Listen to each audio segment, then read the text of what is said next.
بسم اللہ الرحمن الرحیم۔ ناظرین کرام السلام علیکم ورحمۃ اللہ وبرکاتہ۔ جماعت احمدیہ مسلمہ پر یہ اعتراض کیا جاتا ہے کہ یہ انگریزوں کا لگایا ہوا پودا ہے۔ آج ہم اس اعتراض کا اختصار کے ساتھ جواب دیں گے۔ یہ اعتراض بہت ہی مضحکہ خیز ہے۔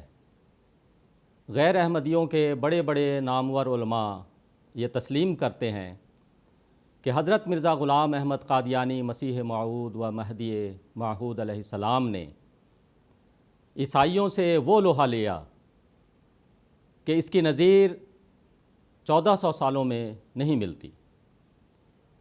کہا یہ جاتا ہے کہ انگریزوں نے مسلمانوں کی جد و جہد اور ان کی توجہ کو منتشر کرنے کے لیے مرزا غلام احمد قادیانی کو کھڑا کیا اور کہا کہ تم نبوت کا دعویٰ کرو تاکہ مسلمان ہماری مخالفت چھوڑ کر تمہارے پیچھے لگ جائیں اور ہم کچھ راحت کی سانس لے سکیں۔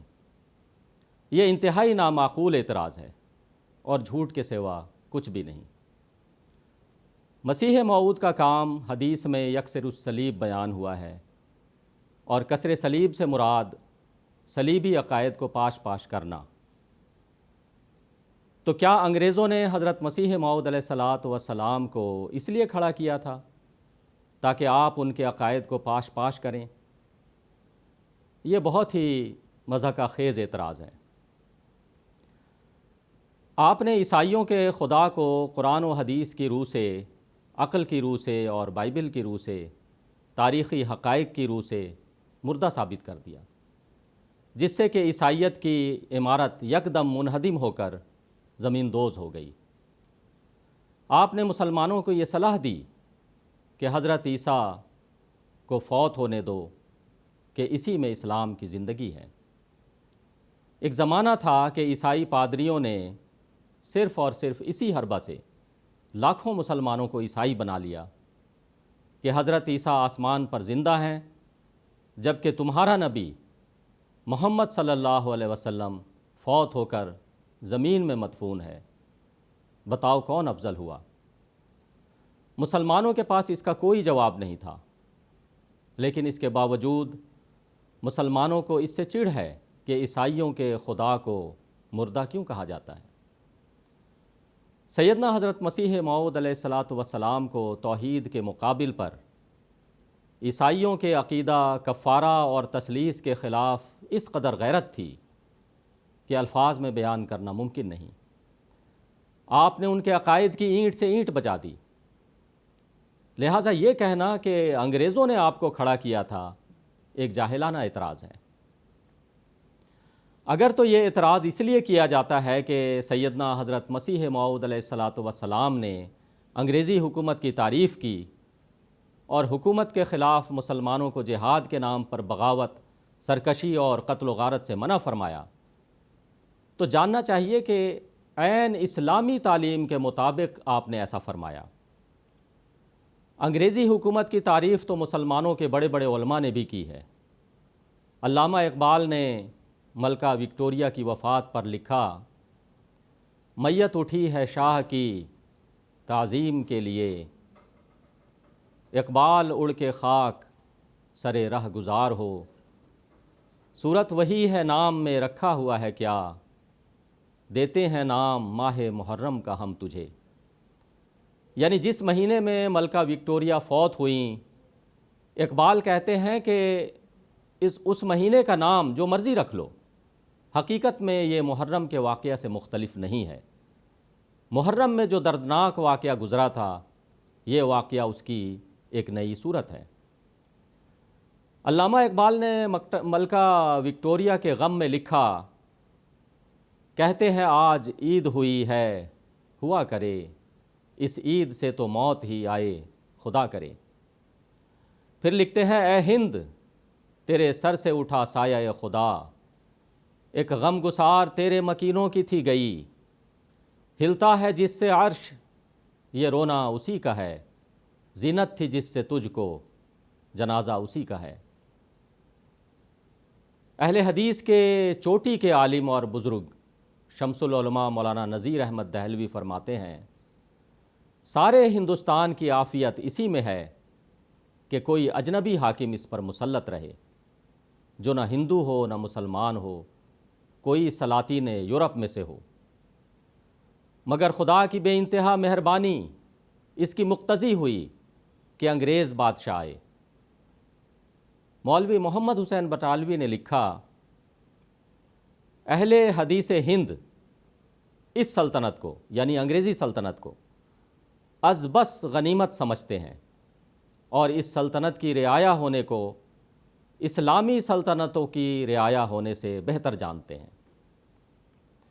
اسی طرح ایڈیٹر رسالہ چٹان شورش کاشمیری، مشہور انشا پرداز ڈپٹی نذیر احمد، مولانا ظفر علی خان صاحب ایڈیٹر زمیندار، یہ سب انگریزی حکومت کے مداح رہے ہیں۔ اگر کوئی حوالہ دیکھنا چاہے کہ انہوں نے گورنمنٹ انگریزی کی تعریف میں کیا کیا قصیدے پڑھے ہیں تو ہم حوالہ مہیا کر دیں گے۔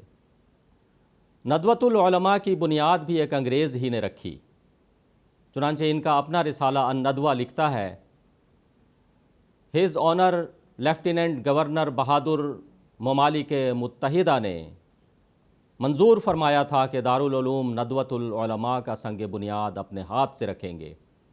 یہ تقریب 28 نومبر 1908 کو عمل میں آئی۔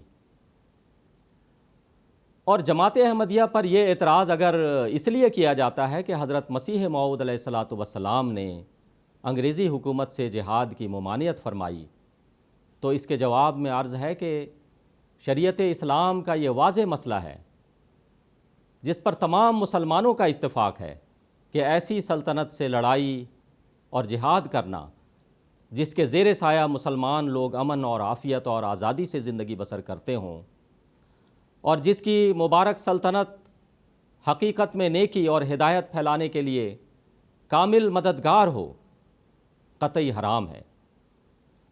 اور یہی مذہب حضرت سید احمد بریلوی رحمۃ اللہ علیہ مجدد 13ویں صدی کا تھا۔ کتاب سوانح احمدی میں لکھا ہے، ایک سائل نے سید احمد بریلوی رحمۃ اللہ علیہ سے سوال کیا کہ آپ انگریزوں سے جہاد کر کے ملک ہندوستان ان سے کیوں نہیں لے لیتے؟ آپ نے اس کے جواب میں فرمایا، سرکار انگریزی گو منکر اسلام ہے مگر مسلمانوں پر ظلم اور تعدی نہیں کرتی، اور نہ ان کو فرض مذہبی اور عبادت لازمی سے روکتی ہے۔ ہم ان کے ملک میں اعلانیہ آواز کہتے ہیں اور ترویج مذہب کرتے ہیں، وہ کبھی مانع اور مزاحم نہیں ہوتی۔ ہمارا اصل کام اشاعت توحید الہی اور احیاء سنن سید المرسلین ہے، سو وہ بلا روک ٹوک اس ملک میں ہم کرتے ہیں۔ پھر ہم سرکار انگریزی پر کس سبب سے جہاد کریں اور خلاف اصول اسلام طرفین کا خون بلا سبب گراویں؟ یہ جواب باثواب سن کر سائل خاموش ہو گیا اور اصل غرض جہاد کی سمجھ گیا۔ مولوی محمد حسین بٹالوی لکھتے ہیں کہ اہل اسلام کو ہندوستان کے لیے گورنمنٹ انگریزی کی مخالفت و بغاوت حرام ہے۔